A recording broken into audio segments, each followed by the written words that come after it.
finished your bodywork, the next step is to prepare the area for paint. The first thing I like to do is use an air nozzle and just blow the area clean. So when you're doing that, you can see if you have any pits in your filler. And this is a good time to fill those. So you can use filler, you can use Bondo, body filler, or good old-fashioned putty. So I'm just going to do that real quick. And I see that I have a couple here, and I'm going to scrape it in there real tight so I don't really even have to sand this.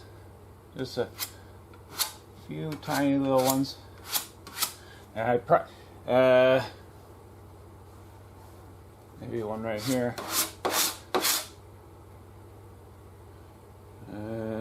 Maybe one right there. And that's good. I could prime right over that, or I'll give it a little quick sanding before I prime it. The next thing is to make sure you have everything masked off that you don't want covered with primer. So I masked off the window. There was a piece of plastic right here, and I masked along a high body line. So this is a sharp body line, and since I'm going to be blending the paint, I want to contain my primer to right here, because I'm going to be blending probably halfway across this door. So if I can contain that primer, that'd be great. A lot of people disagree with this and would have primer go further into here, or they might say that this causes a line. But since it's on the crown of the body line, I'll be able to round it off real nice. Then on my second coat of primer, I'll prime into this area a little bit. So for the first heavy filler coat of primer, we're just going to concentrate on this area. So after I get some primer made up and I allow this to dry a little bit, I'll be back. So just a quick review of the things that I do to prepare my bodywork for painting is, first of all, I like to blow the area off, examine my filler for pits, and I did find a few and I filled those in. Now I can just take a little bit of scrap paper. I'm just going to hit them super light, just if there's any nibs on there, and that's good like that. And I masked off the areas that I don't want to get primer. Sometimes you have to mask off behind the gaps like door jambs and the such, like, so you don't get jams filled with paint. I DA'd this area. It's down to 120. I started with 80 and moved down to 120, and on the outer skirts of it you can scuff it with a Scotch-Brite pad such as this. And I just make sure that all the way around I got it right up to the tape scuffed, because if you have any shiny paint, your finish work is going to end up chipping off of that eventually. So make sure that you have it scuffed right up tight to the paint, and all along the edges everything is scuffed and sanded. Then the last thing you want to do is just make sure that you have it blown off nice and clean.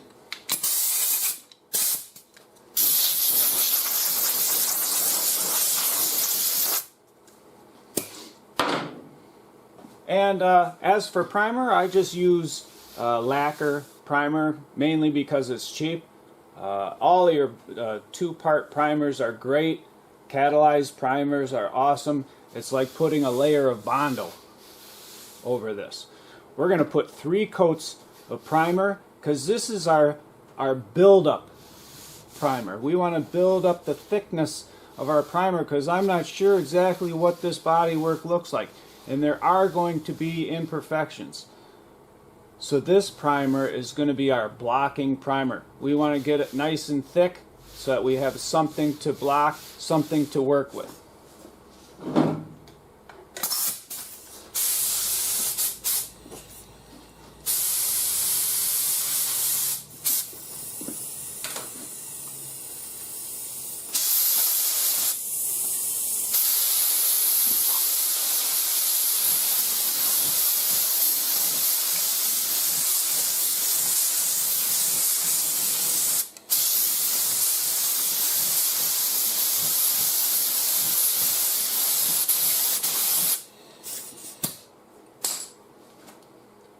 So that's our first coat.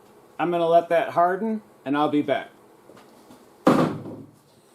So this would be the second coat, and as to the thickness of the primer, the way I mix it is too thin and I don't have nothing to block sand with, and too thick it just won't spray out of the cup. So I try to get it to a point somewhere in the middle. I like to have it thick. I like to have 3 nice thick coats of primer for the initial, blocking of your bodywork. So let's throw another coat on there.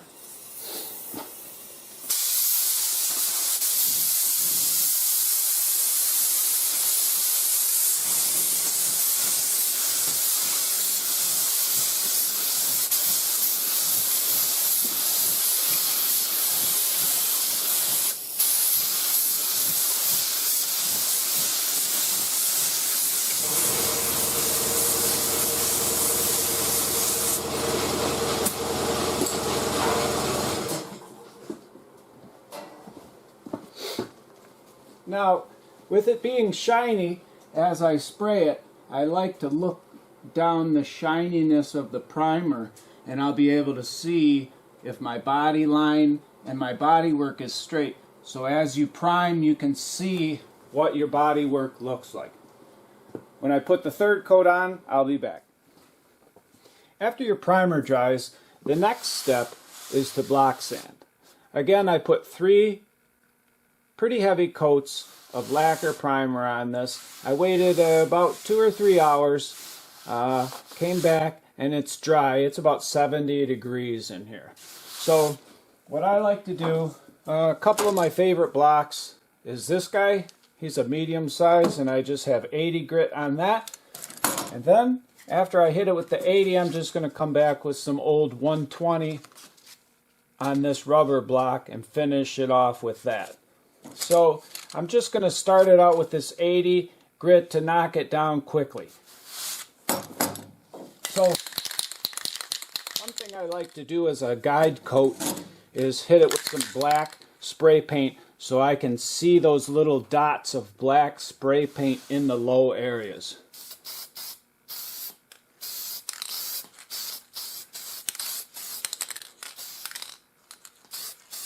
Alright, that should do it. And you don't really have to wait too long for that to dry because it's such a light coat. So again, I'm using this board here with some 80 grit on it.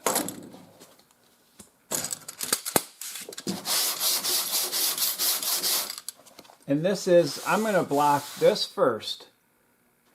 Then I'm going to put a piece of masking tape along my body line and block down to that tape.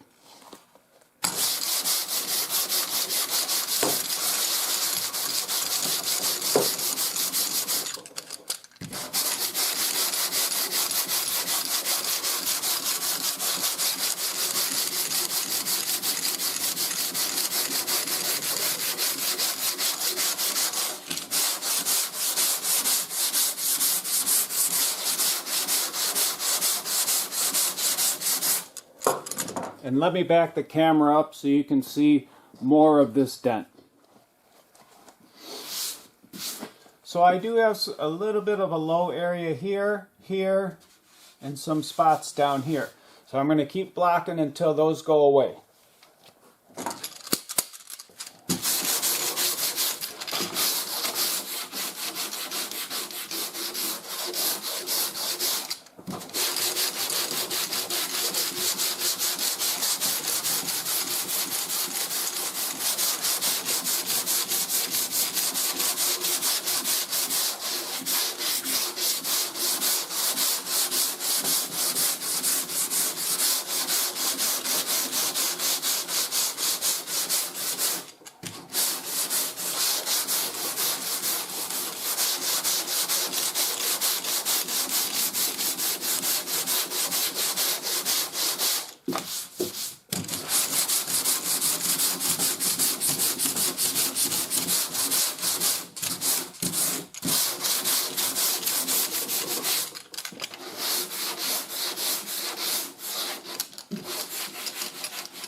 Okay, that's good. I just started to touch the body line right there, a little bit of metal. So I'm going to stop there. There's no low spots. I'm going to hit this with 100 after I do this part. So now I'm going to put my tape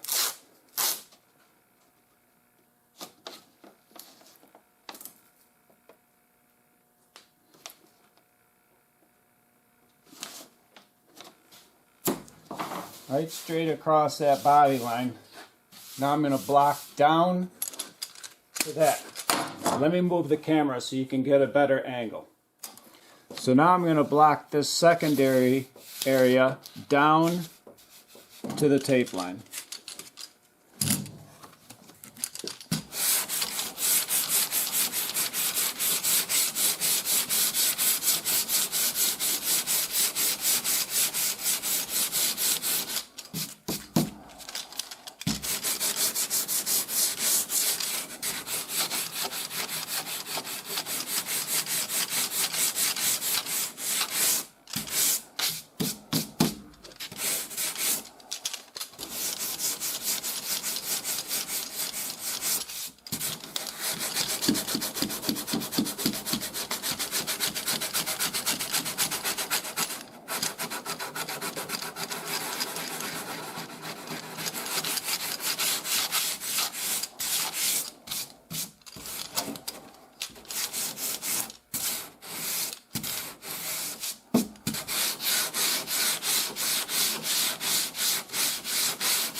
Now all we have to do is pull our tape and round that off a little bit.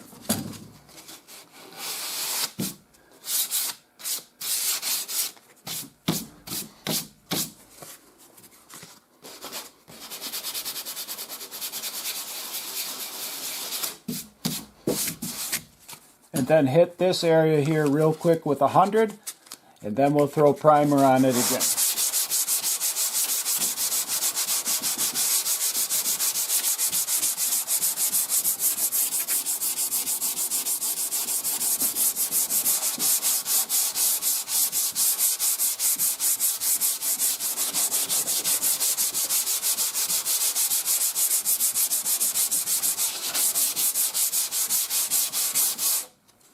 Okay, now that's our first blocking, and I think it should look good. So let me throw a coat of primer on this, and I'll be back. After block sanding with 80 grit or 100, the next step is a final coating of primer. And I unmasked everything, and I unmasked this, and I sanded that down, that crown a little bit, so that there's no line where my tape was. I just rounded that back off, and I contained the primer to just this. Now I can blend. I have a lot of room to blend across the panel. So I gave this 2 coats of relatively thin primer, and by that I mean thin enough to spray out real nice and smooth where my final sanding is easy, but thick enough to cover those 80 or 100 grit scratches. So at this point you have a couple choices. You can wet sand it with 400 or 320, something like that, tape the panel off and paint it, or you can buzz it down with a finishing type DA sander like this with 220 or 240, 280, something like that. About 220 is the roughest sandpaper you should go. So let's do that. So I'm just going to do this big flat panel and stay away from all my edges.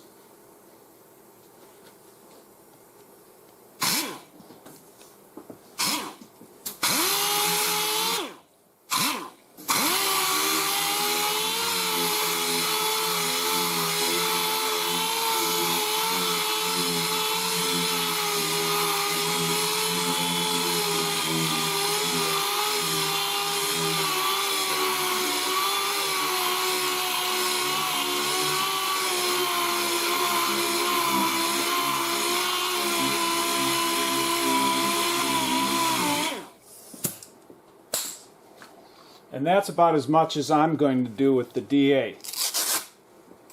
The rest of it, I'm just going to take that pad that I had on there, fold it in half, and finish it up.